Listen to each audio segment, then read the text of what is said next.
Hello, everybody. This is my second Facebook Live. The first one was not, was just me getting used to the format because I'd never done one before.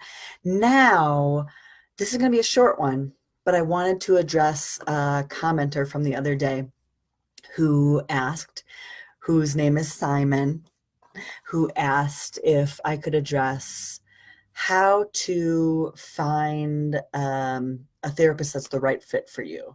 So, for those of you who don't know, I'm Rika Pearl. I'm a therapist in Golden, Colorado. I specialize in trauma of the sexual assault variety generally and gender.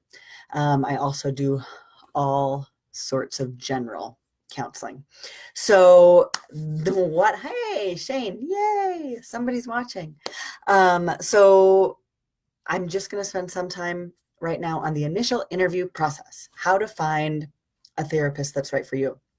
So what research tells us is that what makes therapy effective when it's effective is the goodness of fit or the rapport or the relationship between the therapist and the client. So that is hi Shane. So that is super duper important, is that relationship. But how do you find that relationship without, seeing somebody for 6 weeks and then being like, wow, I really don't like talking to this person. So here in Colorado, which is where I'm located, we do have quite a lot of therapists. So one of the things that you can usually find in well-saturated therapist area are therapists who offer some sort of free initial consultation. So I generally offer it over the phone, 15 minutes. And sometimes if folks are really nearby, they can come in for that 15-minute initial consultation. And that's just, a free 15 minutes for you to ask me questions or to ask the other therapist questions, and for you to kind of get an idea about what it's like to talk to the person, what their style might be.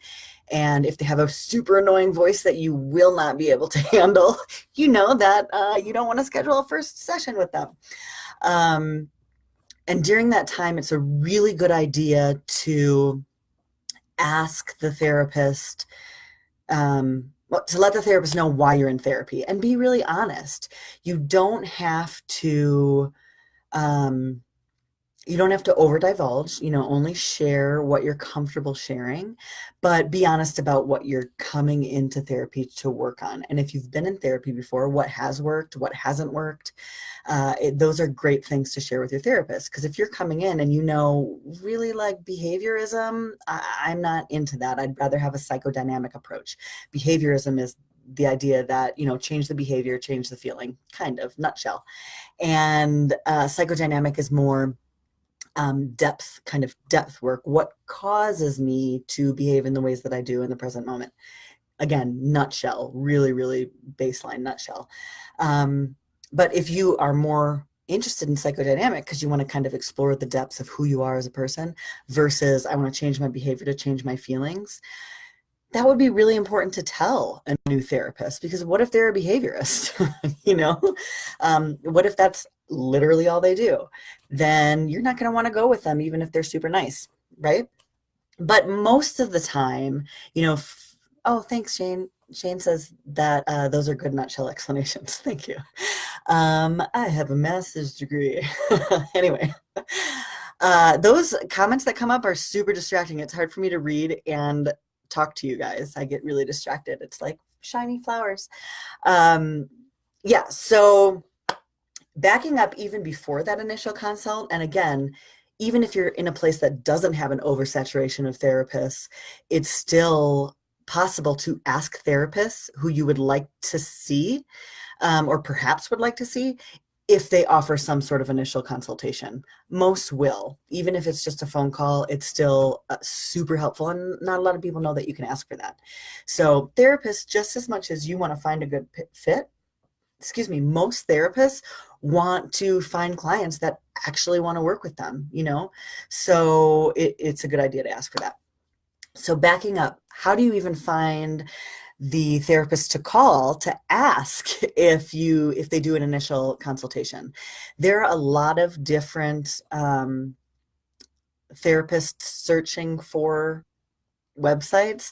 One such thing is Psychology Today, which I'm on. They're not paying me to do this advertisement, obviously, but I'm on that. And therapists are kind of all over on those. We do have to pay for those listings. So just because you don't find a therapist on those listings doesn't necessarily mean that they're not a good professional or something like that. They just might not be able to do that financially right now. So Psychology Today, Good Therapy, there's something here in Colorado called Open Source, not open source, open something, Open Path. So there's all sorts of them, okay? Look there for things you know you need. One, if you have an insurance company and you want to use your insurance, make sure that that is in the search bar or the search, and search for something that you know is a deal breaker. Okay. So if you're queer, you probably want a therapist who you don't have to explain or justify your queer identity to. So you're going to want to have either LGBTQ friendly or queer affirming. If you're trans, I'd even suggest one step further, and I am a gender therapist, so this is an area for me. But I'd suggest one step further, because sometimes, as a lot of us trans folks know, when you're searching for somebody who is trans affirming and you get somebody who is LGBTQ friendly, they're not always trans affirming, even if they're LGBTQ friendly, unfortunately. So there should really be an LGBTQ friendly and then trans affirming. So I would actually suggest searching for trans affirming, or doubling your search with LGBTQ, or actually it's glbtnearme.org. And if the folks are on there, generally they're trans affirming as well. So once you find some folks, and after you look on these sites for therapists that maybe have the specialty or maybe accept the insurance that you have, then, I know it sounds so hard, but we all are on Google all the time. It's super duper easy. So then after that, I would look for their website.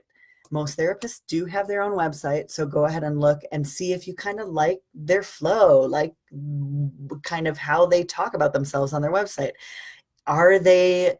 If you go to my website, you'll see I'm kind of a little woo-woo-y, and I'm also kind of evidence-based, and I am very active in advocating for survivors of sexual trauma and the whole LGBTQ community, including transgender folks. So if that's super important to you, yay, maybe I'm the person for you.